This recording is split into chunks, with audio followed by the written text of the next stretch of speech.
Bonsoir à tous. L'arrivée de Franck Baptiste à la tête de la commune de Sainte-Anne entraîne des dissensions au sein de son groupe politique. Selon nos indiscrétions, de fortes rumeurs de démission de l'équipe Faro-Courriol circuleraient dans la commune balnéaire. Georges Louisor n'est plus. L'homme politique guadeloupéen nous a quittés ce matin. Il avait occupé plusieurs fonctions, parmi lesquelles celle de premier secrétaire de la fédération du Parti socialiste de la Guadeloupe. Les habitants de la rue Raspail à Pointe-à-Pitre en émoi.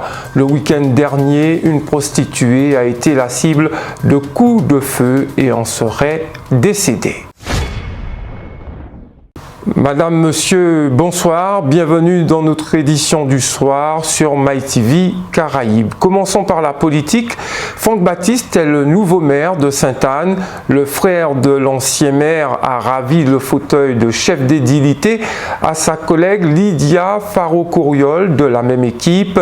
Il l'a battu alors que les consignes de vote laissées par Christian Baptiste ne le désignaient pas pour prendre en main les commandes de la commune.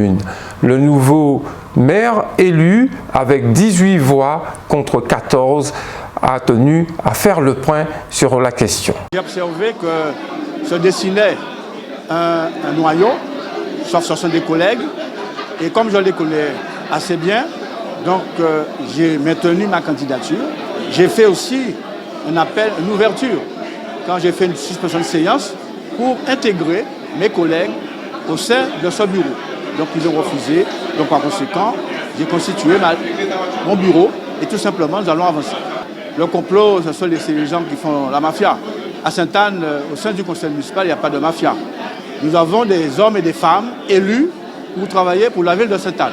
Et c'est ce que je veux, que quels que soient les idéaux des uns et des autres, nous devons nous mettre ensemble. Arrêtons la politique. Quand il y aura des élections, eh bien chacun ira défendre son projet. Mais pour le moment, ce que je veux instituer à Sainte-Anne, c'est la démocratie, c'est le travail, rien que le travail. Lydia Faro-Courriol, soutenue par l'ancien maire, le député de la 2e circonscription, estime avoir été trahi. Grande déception, bon effectivement ça me laisse un peu amer, mais c'est vrai, vous savez, les jeunes en parlaient, hein, donc je suis obligée d'accepter la décision du conseil municipal. Monsieur Franck Baptiste est en maire aujourd'hui, donc il faut l'accepter. Cependant, je tiens à dire quand même que je suis une femme, je suis la force de l'engagement, la force de la loyauté, la force du travail, la force de la sincérité, la force de l'honnêteté. Et ce qui s'est passé ce matin vraiment m'a un petit peu dépassée.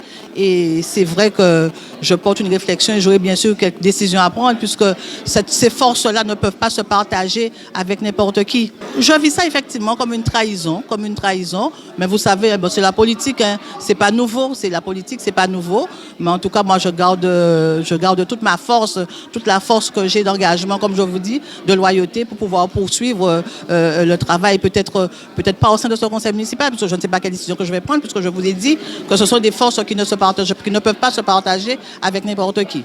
Donc, mais je suis une femme travailleuse, donc voilà. Je suis conseillère départementale, je me donnerai à fond à ma mission au sein du conseil départemental. Voilà. C'est vrai, il ne faudrait pas prendre des décisions à chaud. Bon, pour l'instant, je sais que, comme je vous l'ai dit encore, j'ai vu cette trahison, j'ai vu de l'hypocrisie, j'ai vu de la jalousie, voilà tout cela. Et il faudrait porter une réflexion pour savoir, bien sûr, comment on fera pour fonctionner avec ces personnes autour de soi. Puisque je vous l'ai dit, je le répète encore, je suis la force de la loyauté, de l'engagement, du travail, de la sincérité, de l'honnêteté, et je crois qu'il n'y a pas ça dans cette équipe. Du côté de l'opposition, on tente d'y voir plus clair en cherchant quelques explications. Je voudrais adresser des félicitations au nouveau maire de la ville de Sainte-Anne, mais aussi à son équipe. Je dis simplement que la population est dans la désespérance depuis fort longtemps, donc il est important aujourd'hui qu'on prenne en main la population et qu'on s'occupe de la population. Donc c'est le choix que je formule effectivement à cette nouvelle équipe. Maintenant, on vient d'assister à une situation un peu particulière. J'observe que le maire de la ville de Sainte-Anne est donc minoritaire dans sa majorité, ce qui est assez choquant. Il a dit qu'il était effectivement un leader incontestable et qu'il allait trancher. J'ai décidé que ça sera Mme Courriol. Au bout de chaîne, on se rend compte malheureusement que ce n'est pas effectivement Mme Courriol. Donc, il y a je me pose une question. Est-ce que véritablement il est le leader dont il fait état en disant voilà, c'est ça et pas autre chose. Ou encore, c'est quelque chose qu'il a organisé, parce que c'est son frère, donc il s'est dit bon, je vais avancer Madame Couriol et parallèlement à ça, je vais derrière tirer la ficelle et faire passer mon frère. Je ne sais pas quelle est la situation, quel est effectivement ce qui a été fait, mais je suis un peu surpris profondément par cela. Parce que quand on dit effectivement qu'on est un leader, qu'on est là pour quelque chose, eh bien, on devrait pouvoir faire passer effectivement ces idées. Donc ça m'interpelle. Je ne sais pas, c'est fort possible, puisque j'ai bien entendu que les adversaires ont dit qu'ils vont effectivement étudier la question, qu'ils vont se prononcer bientôt. Donc c'est possible. Maintenant, je ne sais pas. Moi, je suis à l'opposition. Je suis là et je continue effectivement à mener mon chemin avec une finalité, c'est de créer l'alternance à Sainte-Anne sous peu. Une situation qui pourrait laisser de sombres perspectives dans cette majorité à Sainte-Anne. Selon nos indiscrétions, on agiterait de plus en plus l'idée d'une démission massive dans le camp de Lydia Faro-Couriol. Affaire donc à suivre. Politique toujours, avec le décès de Georges Luisor. Il s'est éteint ce matin à l'âge de 66 ans. L'homme bien connu du paysage politique guadeloupéen avait écrit des livres sur des réflexions apportées autour du fonctionnement de notre société. Georges Luisor aura occupé aussi la fonction de premier secrétaire de la fédération du Parti socialiste en Guadeloupe. Je vous propose de revenir sur son passé avec une de ses camarades du PS. Dans le cadre dans lequel nous allons nous exprimer, je suis membre du Conseil fédéral de la Fédération guadeloupéenne du Parti socialiste. Alors nous avons appris avec beaucoup de tristesse et d'émotion la disparition de Georges Luisor. Alors qui était cet homme À la base, c'était un camarade de notre parti, parce qu'il a été notre premier fédéral dans les années 90. C'était un observateur vraiment très avisé de la politique guadeloupéenne. Il en avait une très grande idée, notamment du développement économique de son pays, la Guadeloupe. Donc il nous a dirigés pendant quelques années. Et je me rappelle de son livre, là, L'enjeu régional, de 92, parce que ça l'avait vraiment marqué, les conditions dans lesquelles ces élections-là, et notamment la désignation du président s'était passée. Et ça l'avait tellement marqué qu'il en avait fait un livre, L'enjeu régional, d'ailleurs, que j'ai chez moi et que j'ai pris plaisir à lire. Donc c'était vraiment un grand Guadeloupéen dans le sens large du terme, qui s'intéressait au-delà du Parti socialiste, mais qui s'intéressait vraiment au développement de son pays, qui avait une haute idée de la Guadeloupe, parce que c'est quelqu'un qui s'est toujours intéressé au management au niveau des collectivités. C'est une disparition qui vous touche tout particulièrement? Oui, c'est une disparition qui me touche parce que depuis plus de 34 ans où je suis au Parti socialiste, j'ai vu passer des responsables, des premiers fédéraux, je les ai vus passer, mais chacun avec son style, chacun avec sa personnalité, chacun aussi avec son passé socialiste. Et lui, il a été notre premier fédéral, grâce d'ailleurs à Feu Frédéric Jalton, puisque c'était la plus grosse section socialiste de la Guadeloupe à l'époque. Et avec cette grande bénédiction de Frédéric Jalton, il est devenu notre premier fédéral. Donc j'ai gardé le souvenir de quelqu'un qui était de proximité, proche de ses camarades, et qui avait vraiment envie d'impulser au sein de cette fédération, une fédération forte, une fédération vaillante, une fédération avec des militants et des sections dans toutes les communes de la Guadeloupe. Au chapitre des faits divers à présent, le corps d'une jeune prostituée a été retrouvé sans vie ce week-end à la rue Raspail à Pointe-à-Pitre. La victime âgée d'une trentaine d'années aurait été la cible de coups de feu, une nouvelle qui a plongé tout un quartier en émoi. Le témoignage ce soir d'un riverain. Le problème qui arrive un petit peu en Guadeloupe, c'est qu'on a un truc qu'on appelle du manque de travail. Donc il y a des gens qui viennent en Guadeloupe, qui s'installent, mais ils n'ont pas de travail. Donc ils se retrouvent dans des côtés qui n'est pas trop bon, et après ça retourne au vin. Voilà. Et ça serait bien que le truc des histoires de corona, les histoires un petit peu de tout, parce que c'est ça qui monte la pression à tout le monde, quoi.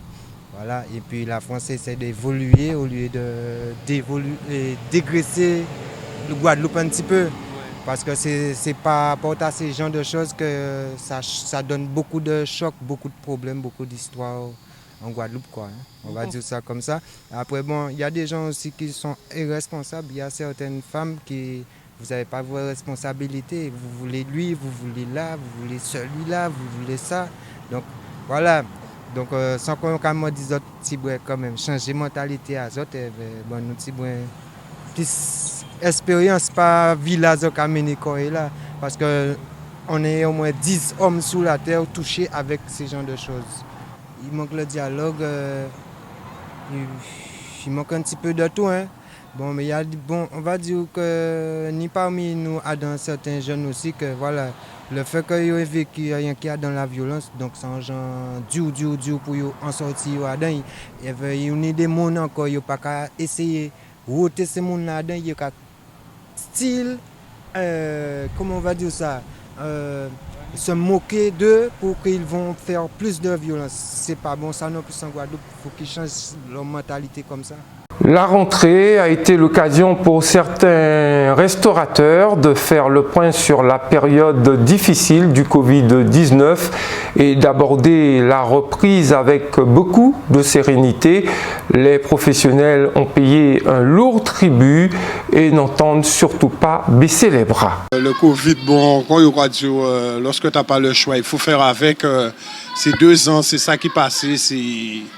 Donc, on s'est adapté pendant les 2 ans et on a fait avec. Et ouais, nous vivons, ouais, c'est comme ça, quoi. Mais c'était dur, mais on s'est adapté. Voilà, on y est. Voilà, c'est du passé maintenant, on va vers l'avant. Ouais, c'est bon, ça va, quoi. C'était dur, mais ça va, quoi. Il faut se dire aussi qu'il y a des périodes là, ça, que le chiffre d'affaires aura baissé, qu'on n'a pas rencontré monde, que nos lobbies qui changé dans la vie, quoi.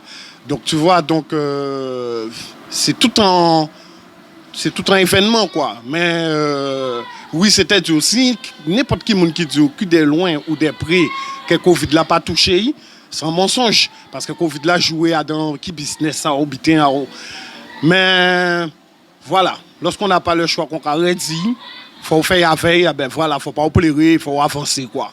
Il y a une aide, mais bon, vous savez, pour des gars, casse ça fait, tout ça s'est engendré, tous ces bitins là, vous savez, l'argent peut pas réparer tout ça. Mais bon, ça pas suffit non plus. Mais bon, qu'on a dit toujours encore, qu'on a dit encore, bon, faut pas oublier, il faut aller, il faut avancer. Hein. C'est comme ça, ça y est. C'est ça là, les problèmes sont là. C'est garder qui sont et avancer, quoi. Et là, qu'on a dit, petites vacances, juin, juillet, août, là, ça a bien passé. Parce que, quoi, vrai, nous passons une longue période qu'on nous revient encore. Des Covid, tout le monde a été confiné, tu vois. Donc, tout le monde était fait en bol d'air au frais, tout le monde a sorti. Enfin, l'eau monde qui n'a pas été frais, l'eau monde en moins fine. A senti sa réponse, senti que la vie reprend les dessus. Et ça allait, quoi. Franchement, ça allait. On peut appeler qu'on va appeler, c'est comme ça, ça y est, c'est les solutions qui nous gardent gagner. Et puis voilà, quoi. Oui, quand même, oui, c'est vrai, la vie reprend le dessus. En vrai, on a commencé à sortir, on a allé, on a fait des restaurateurs, on a sorti. Ou quoi, l'argent là pas présent parce que arrête ni l'inflation, allez là, tout était venu cher, tout était venu raide. Même nous t'es obligé de monter prix en nous. Tout était venu raide. Chez les clients, l'ouverture des restaurants semblerait particulièrement attendue. Nombreux ont été ceux qui s'y rendent pour renouer avec leur passé. Comme vous l'avez dit, le Covid, ça nous a un petit peu chamboulé dans nos habitudes, dans le fait de pouvoir sortir, de pouvoir manger au restaurant. C'est vrai que les établissements, ils ont été fermés. Donc on n'a pas pu vraiment profiter, pas pu se faire plaisir nous-mêmes. Mais à la suite de tout ça, quand le Covid il est passé et qu'on a appris la réouverture des établissements, ben, ça nous fait plaisir. Puisque moi-même, je suis quelqu'un qui aime bien manger le week-end, profiter un petit peu au bord tranquillement de la plage. Donc c'est sûr que quand j'ai appris qu'on pouvait à nouveau fréquenter les restaurants ou tout ça, ben, j'ai pris un malin plaisir à retourner à ça. C'est vrai que si on retourne une nouvelle fois dans une crise sanitaire comme le Covid, ça va être plutôt compliqué en fait. Ça va nous chambouler, ça va nous déstabiliser, je pense, au niveau de nos habitudes. Voilà, c'est la fin de la présente édition. Merci de votre attention. Les programmes se poursuivent sur votre chaîne préférée, MyTV Caraïbes. Bonne soirée.